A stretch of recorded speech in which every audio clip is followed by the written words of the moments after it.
Today we'll continue with the flexible style binding in full leather. This video will be completely devoted to the sewing of the book block. Before we start sewing, we do need to pre-punch the holes in the end papers. The end papers are sewn through the folios of white on the book block side of the decorative paper. You don't want to make any holes in the fold of the decorative paper. To avoid this, open the end paper so that the decorative paper is vertical.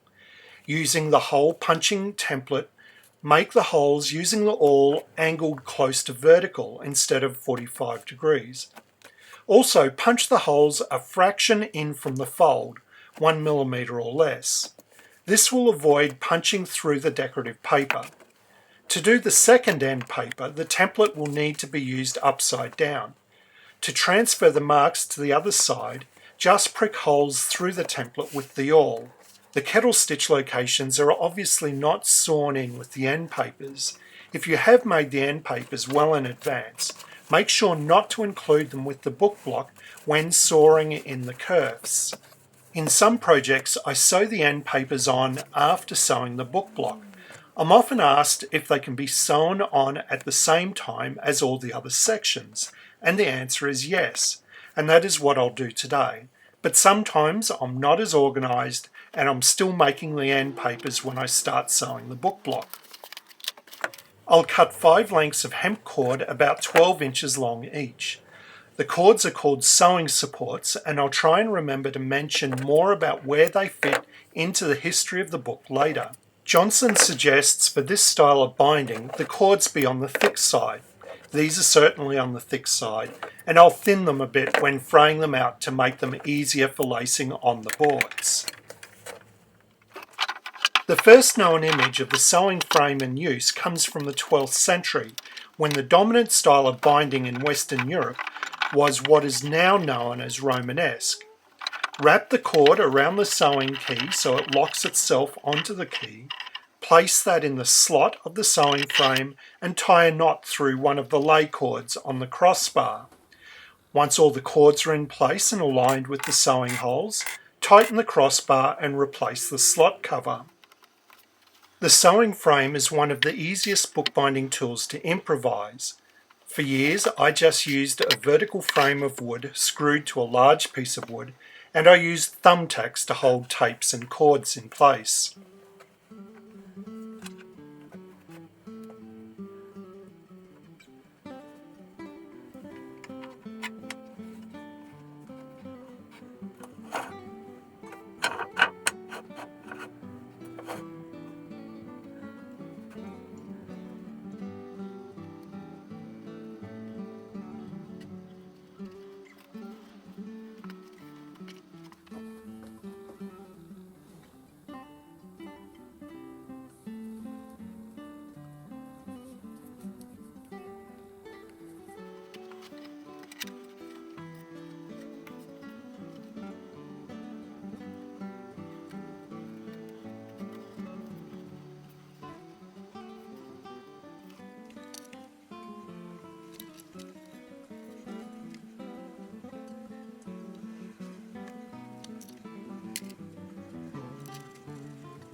I'm using 18-3 linen thread because I know from previous experience that with the 3-sheet sections of the paper I'm using, I will get sufficient swell for rounding and backing. I'll run the linen over beeswax a couple of times. This step is often overemphasized. If you don't have beeswax, a paraffin candle is fine, and if you don't have wax, just run the thread through your fingers. Most linen thread comes ever so slightly waxed. There are so many reasons given for waxing thread on the internet, and I think most of them are wrong. It isn't essential to stopping your thread from snapping. I do think it gives the thread some grip to the paper, which helps it hold tension while sewing. Most importantly, the action takes twists out of the thread. The sewing is fairly straightforward, but it has a different flow and rhythm to other sewing, and it can take a while to build the muscle memory for the action. But like all sewing, after an hour or so, it becomes second nature. I place the book block with the last section uppermost and the folds away from me, and the head to the right. I'll flip the first section, the end paper in this case, over onto the sewing frame aligned with the cords. Go in from the outside at the first kettle stitch location, out the first hole going past the cord, wrap around the cord and go back in the same hole behind the cord, and move on to the next cord. It is different to recessed cords where the thread comes out on the approach side and then back in at the far side, thus pulling the cord down into the recess. If this was done with cords on the surface, the paper would tear when the thread is pulled tight. It's important to avoid sewing through the cords and piercing the thread when going back in the same hole. To avoid the cord, sometimes the cord needs to be nudged out of the way with a thumbnail or the section twisted slightly. To avoid piercing the thread, I have a method which I think helps. Everyone knows you have to pull the thread tight in the direction of the spine to stop the thread tearing the paper. But I pull the thread slightly downwards, not much, just enough so the thread is sitting in the bottom of the hole. I then approach the hole with the needle from above, aiming for the part of the hole which I hope is now more open. I've been asked why not saw in all holes, not just the kettle stitches. In trade binderies, especially in the 19th century and later, there was fierce competition and efficiency was important. Time was money and often quality suffered. Sawing holes is fast and was often used for everything, especially since it was something that the apprentice could do. This is then carried over into the 20th century through vocational training, and it is used in books still in common use by hand bookbinders today. However, this practice is no longer fashionable. Sawing in removes the materials when it's not always required. In our case, it is required to make room for the kettle stitches. In recessed sewing, it is required to accept the sunken cords. For the cord locations in this book, I'd rather avoid removing material, making holes larger than needed, and punch holes instead, which just pushes material aside. Also, traditionally, these books would have been sewn by highly skilled women who did not need pre-punched holes.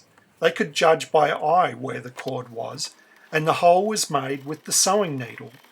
So the pre-punched holes are a concession to my lack of sewing skills. In the English tradition, books sewn on raised cords with a tight back are said to be in the flexible style. This is because the opening of the book requires the spine to flex up into a concave shape, also called throwing up by bookbinders. If the book is sewn on double cords, it would be called double flexible. This was the dominant style before the 19th century, when sunken cords became dominant. Sunken cords allow for more throw up to accommodate weaker paper and spine coverings that weren't heavily flexed, allowing for elaborate gilt spine decoration that the period became known for. It's worth mentioning again that it's important not to over-tighten the kettle stitches. To round and back the book, the row of kettle stitches will need to span a longer distance. If the kettle stitches are pulled too tight, there will be insufficient stretch to allow this to happen. It's also important when pulling the thread tight after putting on a new section that the new section does not get drawn down too tight onto the previous section. If this does happen, it's worth using the needle to pull the thread back slightly. Going back to the mechanics of the binding, this binding opens through a combination of the spine throwing up and the paper draping open. The opening mechanism can put a lot of pressure on the spine going from a convex to a concave shape. This can be reduced by making the spine stiffer. In this example, there will be gaps between the thread encircling the cords at each section. These gaps can be filled by wrapping the thread around the cord once or twice, which makes the spine stiffer. This is called pack sewing. To open the book now, the paper must do more work. But pre-19th century, all the paper was handmade from hemp and linen fibre, and later cotton, and thus was up to this level of work. Going into the 19th century, the soft wood pulp machine-made paper was not at all suitable to this type of binding. You'll notice that I bone down along the spine every few sections. This keeps the sections well spaced along the cords and stops any excessive swell building up. In regard to adding more thread, the only practical option is for the knot to go inside the section. I think it is easier to tie the knot on the outside and pull it through the sewing hole, but if you're worried about making the hole too large and thus noticeable in the finished book, you can tie the knot on the inside, and I demonstrate that later. The use of sewing supports to strengthen board attachment and maintaining a convex spine to reduce the text drooping in the binding is a distinguishing feature of Western European binding which emerged before or in the 8th century. This is the clear differentiation from what Zimai describes as the Mediterranean realm. You might know this better in terms of the styles of bindings that are now popular to make models of or modern interpretations of, such as the Coptic or Byzantine binding styles and the continuing Islamic binding tradition.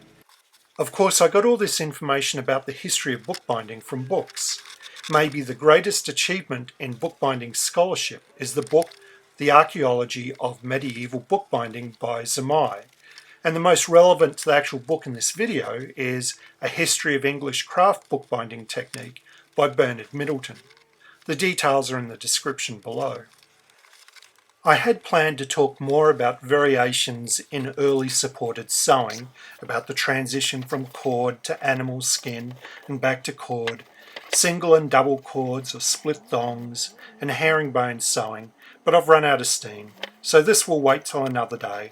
I'll let you enjoy some sewing from different angles with some bark in the background.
That's enough sewing for today. In the next video, we will trim the book block, round and back the book.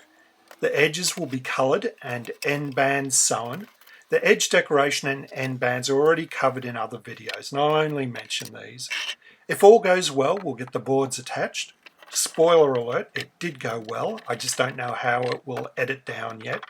I hope you've enjoyed today's video. As always, I really appreciate you hitting the big thumbs up button. If you're able and want to, you can support the making of more videos like this through Patreon or with a one-off contribution, and the details are in the description below. If you want to be notified of my future videos, please hit the subscribe button and select the notification bell. Until next time, cheerio.